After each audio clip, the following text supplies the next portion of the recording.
Hello everyone. Today is August 5th, Saturday morning, 2023.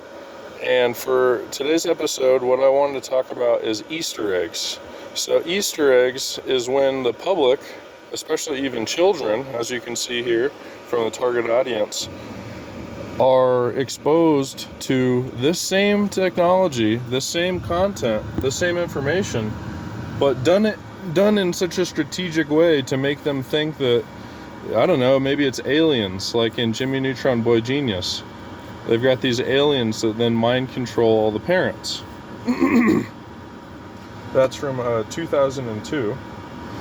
We've got this Recess movie where the kids go out on summer break, and then the government uses their school building to transmit at a satellite or at the moon to then try to mind control people once again.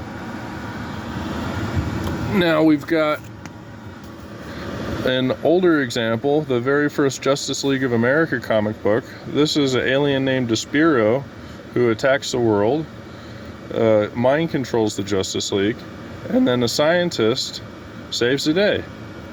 So alien mind controls, scientist saves the day, and alien mind controls, scientists save the day, and then a secret government project, and then these kids save the day. And a more recent example would be Independence Day 2, Resurgence, when once again, what happens? Aliens use mind control, and then Jeff Goldblum, being the great scientist he is, saves the day. So, the next thing I'm going to say is relevant to, this is from Dr. Robert Duncan's book. So, we've got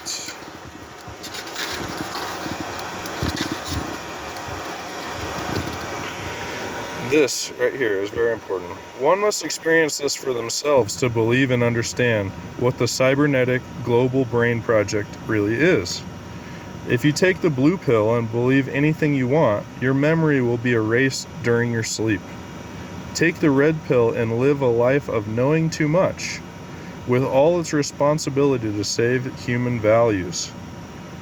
Humans have been divided into haves and have-nots economically. They also have been divided into those who know what is happening and those who don't. Now the next thing, on page 288,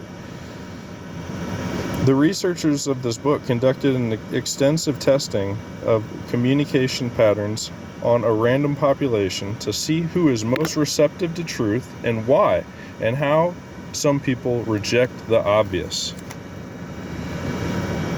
Smarter the person based on IQ, education, how well read they were, the more likely and quickly they comprehended the ramifications.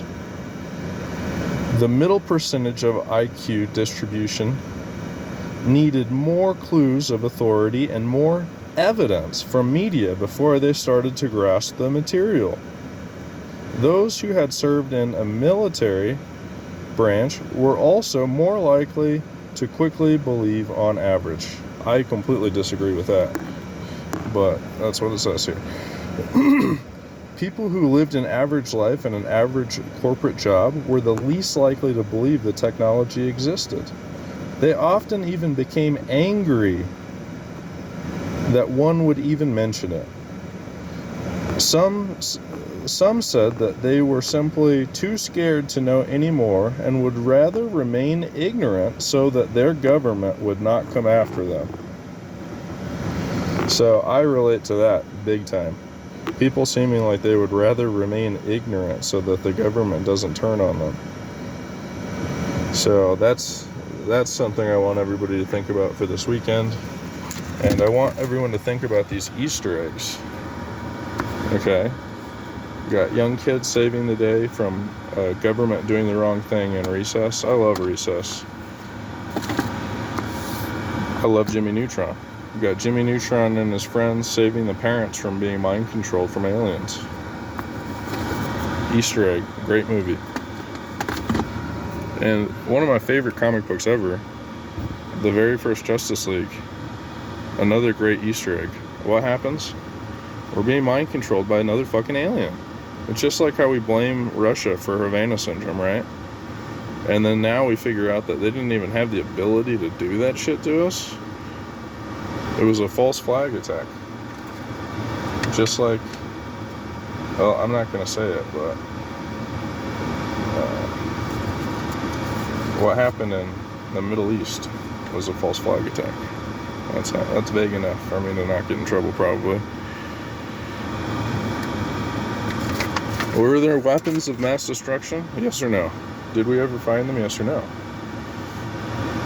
Because they weren't there.